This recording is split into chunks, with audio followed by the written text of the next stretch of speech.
नमस्कार दोस्तों, जैसा कि आप सबको पता है कि हमने कुछ दिन पहले इस YouTube चैनल को शुरू किया है ताकि हम नए बनने वाले कानूनों व पहले से मौजूद कानूनों को सरल भाषा में आम लोगों तक पहुंचा सके, जिससे ज़्यादा से ज़्यादा लोग जागरूक हो सकें। ये वीडियो पहली वीडियो है जो चैनल के उद्देश्य को पूरा करने में पहली आहुति है। दोस्तों, आज हम बात करते हैं हरियाणा सरकार के ऐसे कानून की जिसे कुछ लोग संदिग्ध, सामाजिक रूप से विभाजनकारी तथा निंदनीय बता रहे हैं, तो वहीं दूसरी ओर सरकार इसके फायदे बताकर वाहवाही लूटने का काम कर रही है। जी हाँ, हम बात कर रहे हैं हरियाणा सरकार मनोहर लाल सरकार पार्ट 2 द्वारा पारित कानून the Haryana state employment of local candidates act 2020 यानी हरियाणा राज्य के स्थानीय उम्मीदवारों का नियोजन कानून 2020। आइए हम इस कानून के प्रावधानों के बारे में आप सबको बताते हैं। हरियाणा विधानसभा के इस कानून को हरियाणा के राज्यपाल श्री सत्यदेव नारायण आर्य जी ने 26 फरवरी 2021 को सहमति दी और 2 मार्च 2021 को यह हरियाणा सरकार के ऑफिशियल गजट में प्रकाशित हुआ। कानून की धारा 1 सेक्शन 1 कहती है कि इस कानून का नाम the Haryana state employment of local candidates act 2020 होगा और ये संपूर्ण हरियाणा में लागू होगा। यह कानून इसके प्रारंभ होने की तिथि से 10 वर्ष की समाप्ति पर प्रभावहीन हो जाएगा, मतलब समाप्त हो जाएगा।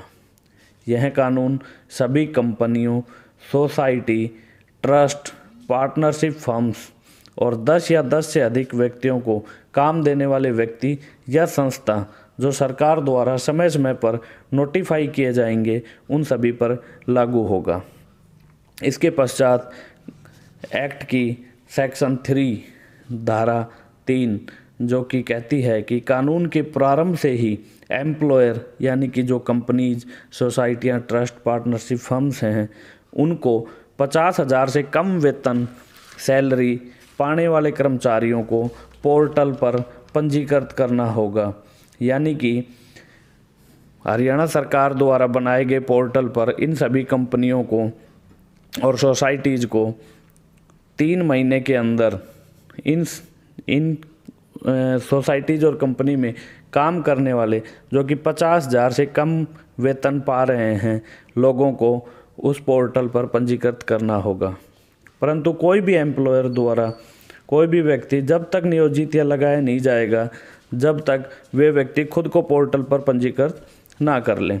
सेक्शन 4 स्थानीय उम्मीदवारों की भर्ती। इस अधिनियम के प्रारंभ के बाद प्रत्येक एम्प्लॉयर 50,000 रुपये से कम वेतन वाले ऐसे पदों के संबंध में स्थानीय उम्मीदवारों का 75% नियोजन करेगा। यानी कि इस कानून के लागू होने के बाद प्रत्येक एम्प्लॉयर यानी कि कंपनीज, सोसाइटीज़, ट्रस्ट जो हैं वो 50,000 रुपये से कम वेतन पाने वाले जो पद उनकी कंपनीज में हैं, उनके संबंध में 75% जो हरियाणा के स्थानीय निवासी हैं, उम्मीदवार हैं, उनको नियुक्त करेगा। परंतु स्थानीय उम्मीदवार राज्य के किसी भी ज़िले से हो सकते हैं। यानी कि स्थानीय उम्मीदवार जो रहेंगे हरियाणा के किसी भी ज़िले के हो सकते हैं, लेकिन एम्प्लॉयर यानी कि कंपनीज को ये छूट दी गई है कि वो अपनी पसंद से स्थानीय उम्मीदवारों की कुल संख्या के 10% तक किसी ज़िले से स्थानीय उम्मीदवारों का नियोजन निर्बंधित कर सकते हैं।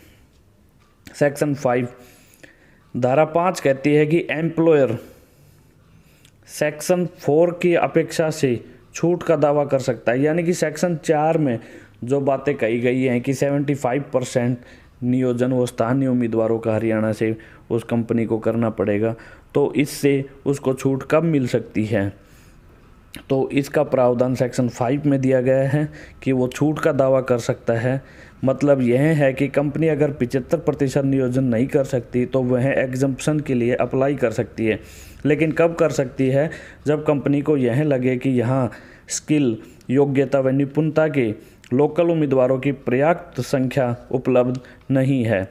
अब कंपनी जिस भी ऑफिसर के पास छूट के लिए अप्लाई करेगी तो वह अधिकारी अधिनियम की धारा 5(2) के तहत जांच करने के पश्चात या तो उस छूट के दावे को स्वीकार कर लेगा या उसको अस्वीकार कर लेगा लिखित में कारण देने के साथ, या कंपनी को आदेश देगा कि लोकल कैंडिडेट्स को ट्रेनिंग दी जाए उन्हें कुशल बनाने के लिए। इसके पश्चात साथियों आती है धारा 6 सेक्शन 6। इसके बाद धारा 6 कहती है कि एम्प्लॉयर यानी कंपनीज को 3 महीने के अंदर लगाए गए और नियुक्त किए गए स्थानीय उम्मीदवारों की रिपोर्ट पोर्टल पर डालनी होगी। यानी कि हर 3 महीने के अंदर कंपनी किसी भी उम्मीदवार को नियुक्त करती है तो उन सभी की रिपोर्ट जो है पोर्टल पर उन्हें 3 महीने के अंदर डालनी होगी। ये प्रावधान सेक्शन 6 में है। इसके पश्चात आती है सेक्शन 7 जो कहती है कि जो भी प्राधिकृत अधिकारी डेजिग्नेटेड ऑफिसर की शक्तियों के बारे में बताती है उसे कागज़ों व रिकॉर्ड्स को देखने, जांचने व सत्यापन करने की शक्ति होगी। वहीं धारा 8 जो है वो भी अधिकारी द्वारा परिसर में प्रवेश करने तथा उनके निरीक्षण करने की शक्ति बताती है। इसके लिए अधिकारी को टाइम बाउंड किया गया है कि वह सुबह 6 बजे से शाम 6 बजे तक प्रवेश कर सकता है, जिसका नोटिस 1 दिन पहले उसे देना होगा। यानी कि जो भी डेजिग्नेटेड ऑफिसर होगा उसके पास ये पावर रहेगी कि वो किसी भी कंपनी का रिकॉर्ड को देख सकता है, उनको सत्यापित कर सकता है, उसकी जांच कर सकता है, लेकिन उसको सुबह 6 बजे से शाम 6 बजे तक ही वो उन बिल्डिंग्स में प्रवेश कर सकता है या उनको देख सकता है और उसका नोटिस उसको 1 दिन पहले देना होगा। धारा 9 जो है वो एम्प्लॉयर यानी कंपनी की प्राधिकृत अधिकारी के किसी आदेश से व्यतीत है तो अपील का अधिकार देती है, जो कि आदेश के 60 दिन तक अपीली अधिकारी को करनी होती है। धारा 11, 12 व 13 में क्रमशः धारा 3, 4 व 5 के प्रावधानों के उल्लंघन होने पर दंडित करने का प्रावधान करती है। धारा 3 के उल्लंघन के लिए एम्प्लॉयर पर 25,000 से 1 लाख रुपए तक का जुर्माने का प्रावधान है। वहीं धारा 4 के उल्लंघन पर 50,000 से 2 लाख व धारा 5 के उल्लंघन पर 10,000 से 50,000 रुपये तक के जुर्माने का प्रावधान भी इस कानून में किया गया है। इसके बाद साथियों मुख्य प्रावधान धारा 19 है जो कहती है कि कोई भी न्यायालय इस अधिनियम के अधीन दंडनीय अपराध का संज्ञान तब तक नहीं लेगा जब तक कि प्राधिकृत अधिकारी द्वारा कथित अपराध होने की जानकारी की तिथि से 6 महीने के अंदर उसके संबंध में कोई शिकायत नहीं की जाती है।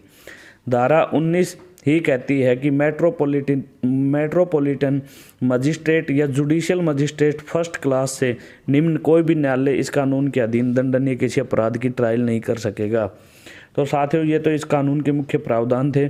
अब हम कानून के कुछ अन्य पहलुओं पर चर्चा करेंगे। तो कानून के सरकार ने क्या उद्देश्य व कारण बताए हैं। सरकार का कहना है कि हरियाणा के सभी निजी नियोक्ताओं को स्थानीय रोजगार को बढ़ावा देने के लिए तथा जनता के हित में बड़े पैमाने पर निजी नियोक्ताओं को रोजगार बढ़ावा देने के लिए प्रोत्साहित करने में ये कानून सफल सिद्ध होगा।